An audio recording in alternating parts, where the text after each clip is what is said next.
When you think of someone slipping, tripping, or falling, an older person usually comes to mind. Chances are you probably know someone who has lost his or her balance and has experienced a serious fall. But the truth is that such accidents don't just happen to the elderly. In the workplace, slipping, tripping, and falling is one of the leading causes of injuries.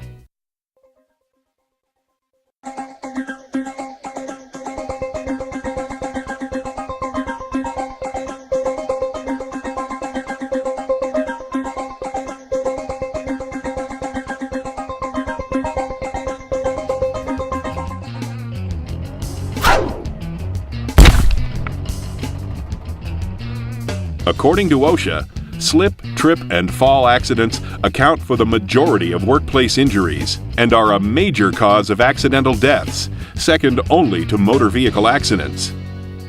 Slip, trip, and fall accidents occur frequently because situations that can lead to such accidents are all around us. A box left in a hallway can be an unseen trip hazard, especially in darker areas. Wet concrete or other wet surfaces can be very slippery. Reaching just a little bit more from a ladder can spell disaster. Most slip, trip, and fall accidents can be prevented simply by following safety rules and safe work procedures. In this video, we will examine types of falls, causes, prevention, fall protection, walking on wet surfaces, and falling.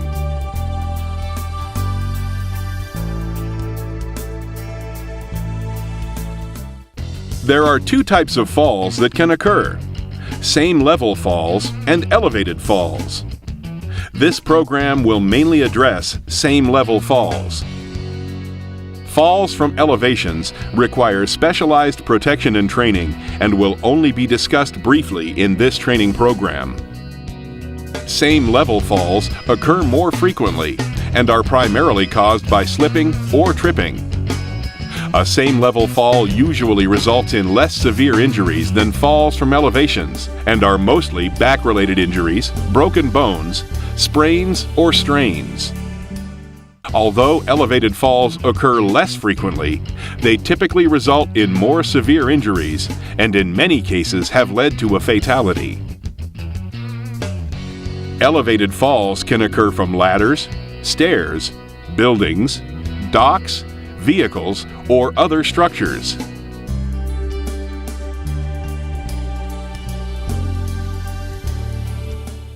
There are many hazards which lead to slips, trips, and falls. A slip occurs when you lose your footing due to walking surface conditions that limit the amount of traction between your shoes and the surface.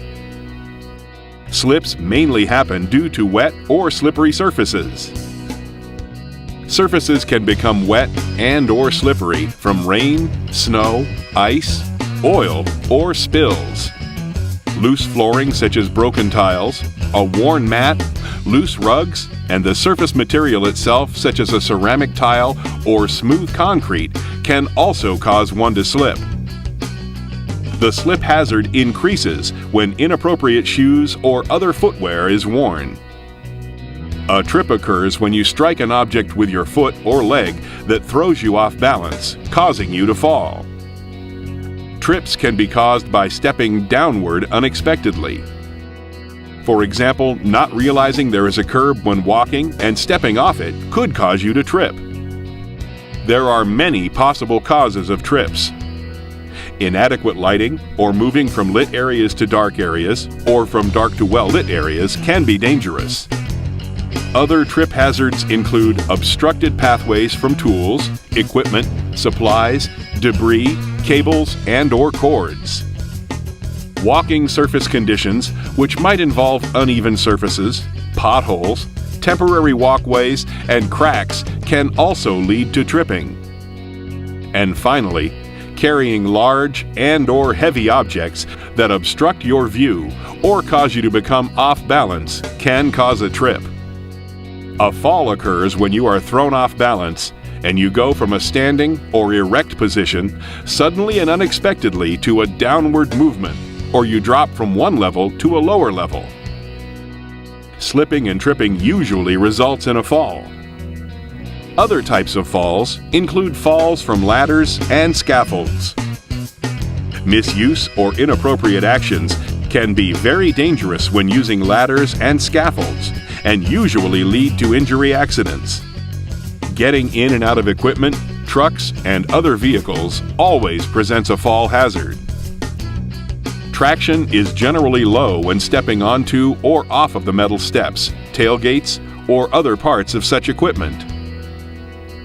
Riding on the outside of equipment and vehicles is also dangerous unless there is appropriate seating. Many companies prohibit riding on moving equipment. Moving up or down stairs can be hazardous, especially while carrying something. The potential for a fall accident is also greater when the stairs are wet or when clutter is stored on the steps or you are unable to use the handrails.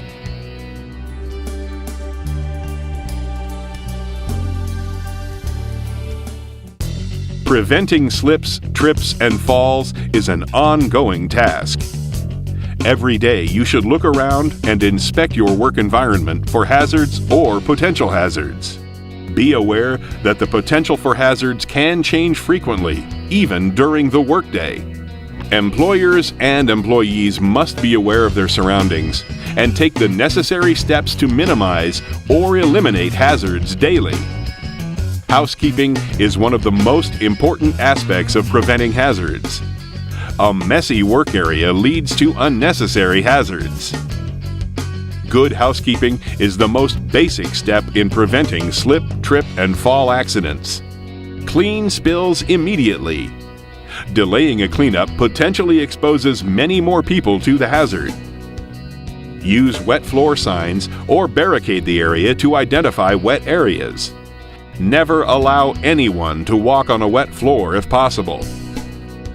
Remove debris and scrap frequently from work areas and place in designated locations. Keep walkways clear of materials, debris, and clutter. Always keep floors swept. Whenever possible, run cords, cables, and hoses overhead. Secure and cover cords, cables, and hoses that cover walkways. Lighting is important to maintain a safe workplace. Keep work areas well lit. OSHA has minimum standards for illumination that apply. If you see a burned out bulb, replace it or report it to your supervisor immediately so it can be replaced. Maintain appropriate lighting through the use of portable light stands if necessary. Do not allow the stands to become a tripping hazard. Move cautiously in minimally lit areas and when moving from well-lit to darker areas. Let your eyes adjust for a moment before moving. Wear dark glasses when working in direct sunlight, if practical. Stairways are always a tripping hazard. It is important to keep them free of materials and debris. Always walk slowly and use handrails when going up or down, taking one step at a time. Never carry a large item that obstructs your view of the stairs. Keep outside steps free of ice and snow. Ladders are another hazard that we take for granted. Never use a chair, box, table, or other objects not specifically made for standing on to reach elevated levels. Always use a properly designed ladder. Use only ladders meeting OSHA requirements and are appropriate and meet the weight requirements for the work being performed. Place ladders at a 4-to-1 ratio from the vertical support. For every 4 feet of working length, the ladder base should be 1 foot out from the top support. Always tie off a ladder and let the rungs extend at least 3 feet above the landing surface. Never use a metal ladder on or around electrical elements. Always use a wood or fiberglass ladder that has been designed for use near electricity. Maintain a 3-point contact with the ladder whenever climbing, descending, or working from a ladder. 1 hand and 2 feet, or 2 hands and 1 foot. Scaffolding is used frequently to access areas and as working platforms. Never take scaffolding for granted. Construct all scaffolds according to the manufacturer's instructions. If you don't understand something, ask your supervisor. Install guardrail systems along all open sides and ends of platforms as required by OSHA. Use appropriate fall protection for scaffolds more than 10 feet above a lower level. Use caution when working with tools and building materials on the limited space of a scaffold. Provide safe access to scaffold platforms. Never climb cross bracing as a means of access.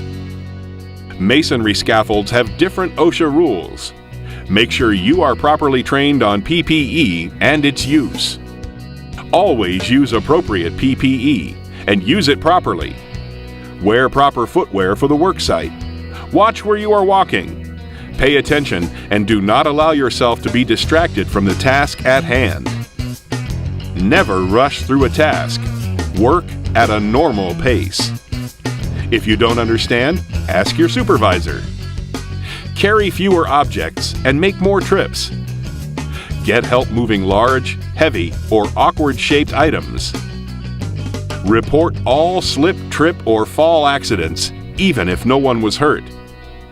This will allow changes to be made to avoid the incident from reoccurring.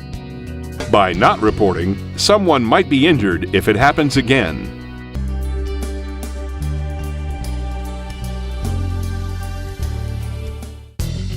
Construction employees working at elevations of 6 feet or more, and all other employees working at elevations of 4 feet or more, must be protected from falling by a guardrail system, safety net system, or personal fall arrest system. This OSHA-mandated rule applies to ramps, runways, open-sided floors or platforms, and other working and walking surfaces.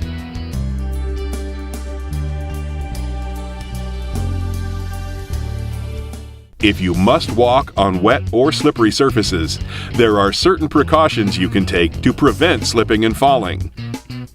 Take slow, small steps and point your feet slightly outward to help provide a stable base of support.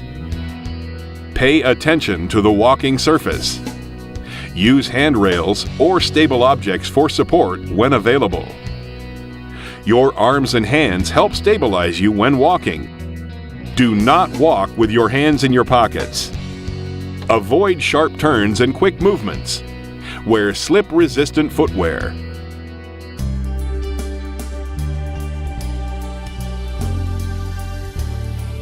The purpose of this training program is to prevent falls, but should you fall, it is important to know how to fall to minimize injury.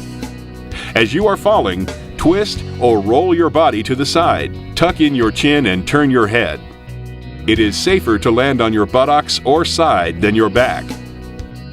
Keep your wrist, elbow, and knees bent and protect your head with your arm.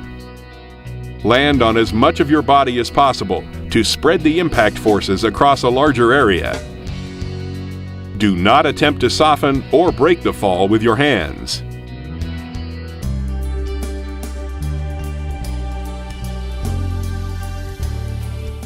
Slips, trips, and falls continue to be a major problem in the workplace. Knowing the causes and steps to prevent slips, trips, and falls will make you a better worker and a safer one.